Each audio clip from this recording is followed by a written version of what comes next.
Hello guys, what is up? My name is PandaMaster, and welcome to my spoiler-free review of Judas and the Black Messiah.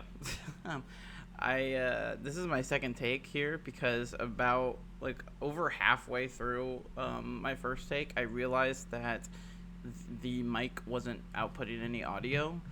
Something screwed up with my recording system. I don't know.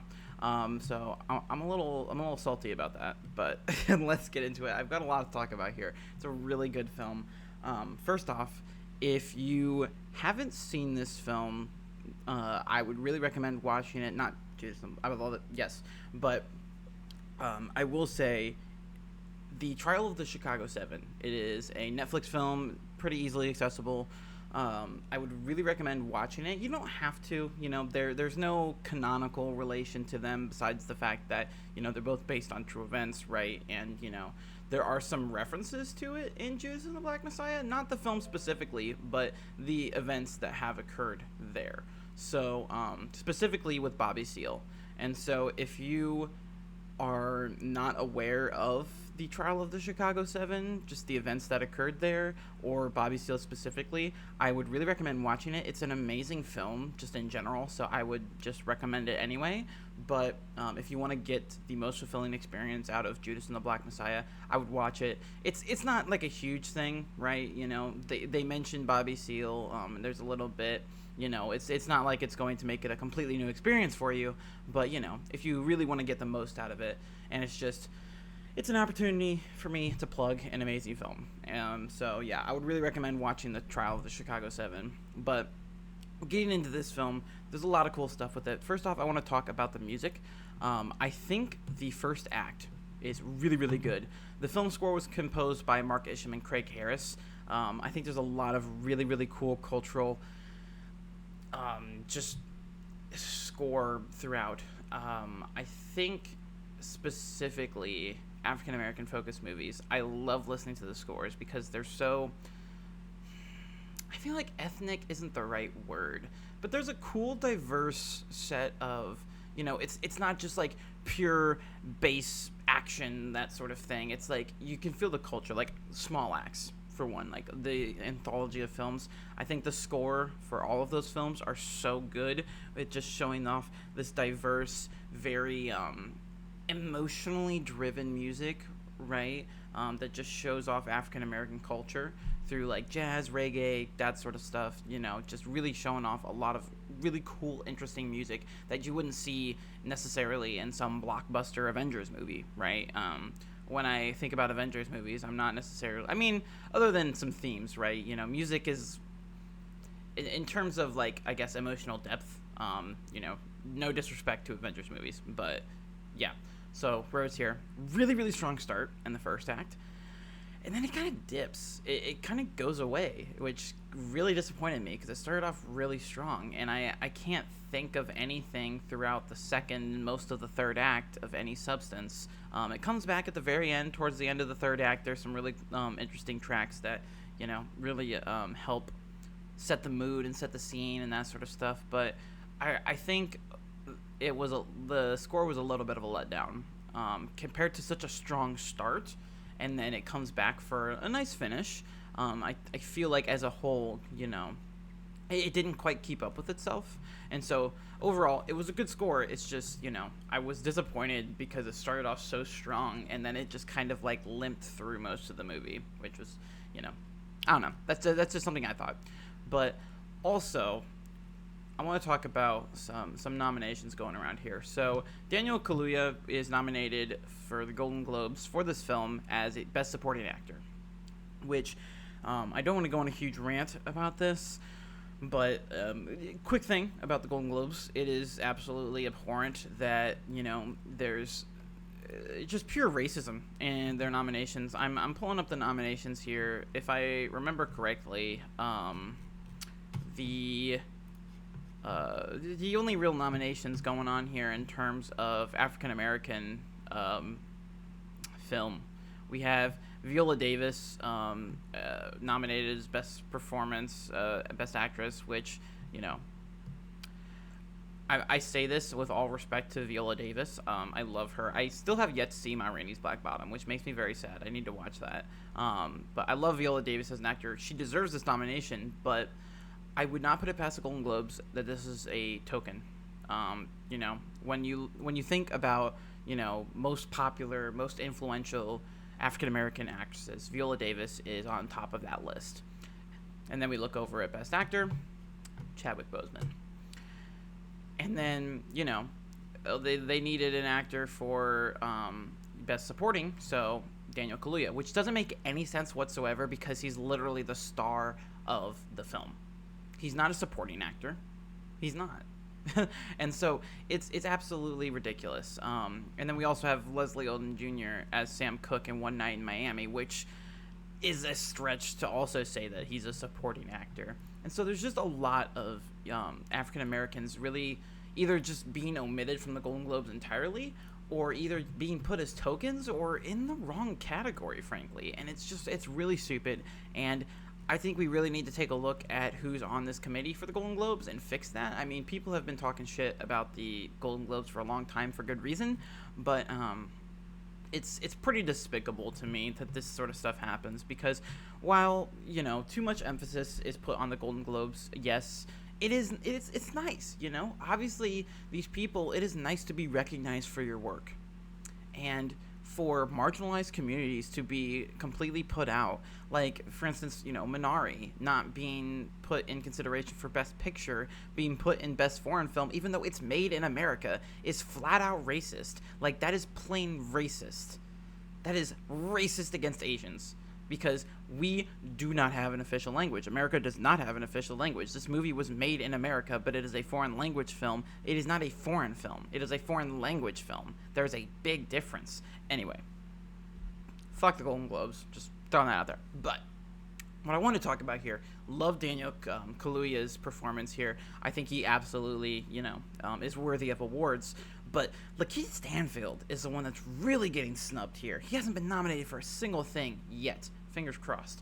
But he is the breakout star here. I mean, well, not really breakout because he's been in plenty of things. I love Lakeith Stanfield. I love him in Sorry to Bother You. I love him in Atlanta. Everything he touches is just... he absolutely brings it to the table. He is a powerhouse of an actor, and I am obsessed with him, and he absolutely kills it here. I mean, the thing that's most memorable to me is, and I think this is something really powerful, that actors, it's not easy to pull off, so actors who do, I have a lot of respect for, about conveying emotion and dialogue without dialogue, right?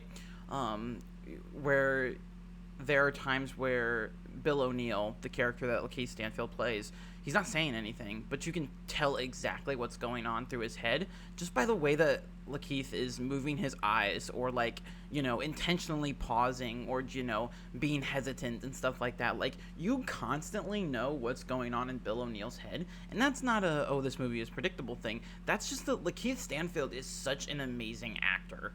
And, you can read him, even though that's not even him. Like, he is playing a different person, but he is 100% Bill O'Neill in this film.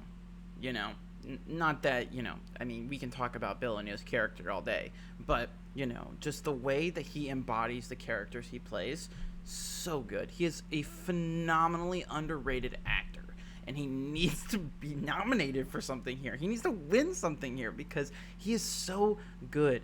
Hollywood, I mean, I don't think Hollywood is well, they're definitely not blacklisting him, but I don't think they're necessarily, keeping him in the dark. He's had a lot of really good roles, but give this man even more. Like put this man even more in the spotlight than he already is, because he deserves it. Lakeith Stanfield, everybody. Absolute national treasure. Just throwing that out there. Also, Martin Sheen plays the director of the FBI here, and he was completely unrecognizable.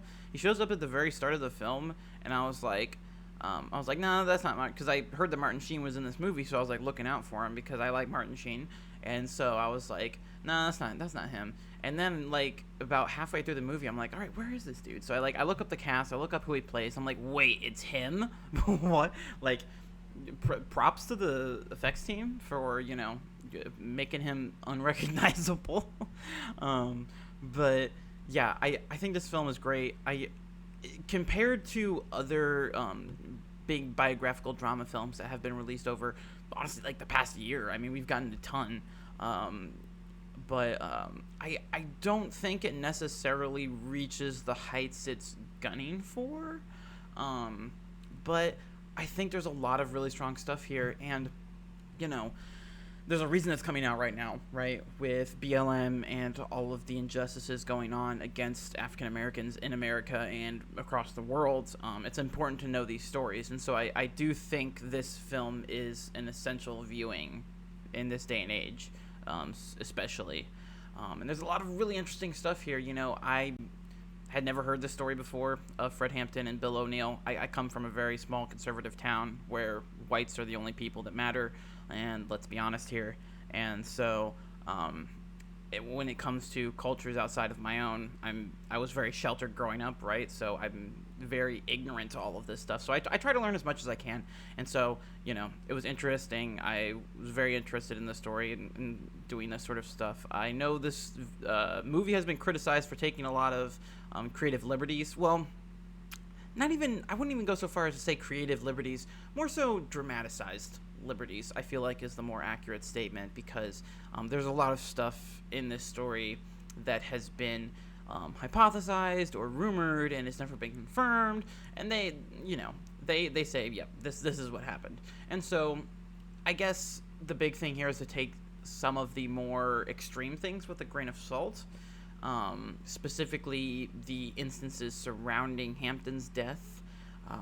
I do believe what happened is what happened. I feel like the biggest area of contention overall is Bill O'Neill's involvement in Hampton's death specifically. At that very moment, like not overall, just, that night. With the raid and that sort of stuff, his involvement. But, just, I guess also, make sure to try and, do some research and that sort of stuff. But there's a lot of really powerful performances in this. I think Dominique Fishback as Deborah Johnson, Hampton's partner, she did a really great job as well. And, some really cool, really great cast going on here. I think it was, really, really awesome. I love that. Jesse Plemons, what a guy. What a dude. I love to hate this dude. Great actor. I'm really excited to see. I've enjoyed all of the stuff he's been doing the past few years, and I'm excited to see him keep going. He's been doing a lot of cool roles. But, yeah, it's a really cool film. It's a really great film. I think compared to like One Night in Miami or The Five Bloods or The Trial of the Chicago 7, I would say it's the weakest of the bunch, but that's not to say much. Like, I still think this is a great film. It's, I love those other films so much. So that's why I'm like, it might be the least of them, but it's still a great film. And especially because, if you have HBO Max, 100% watch this movie. Like, if you have access, that sort of thing, 100%, do not miss out on this film. It's available until, I believe, March 14th, question mark, but something like that. But it's available on HBO Max. It's also available in theaters, although I would not recommend going out in this pandemic.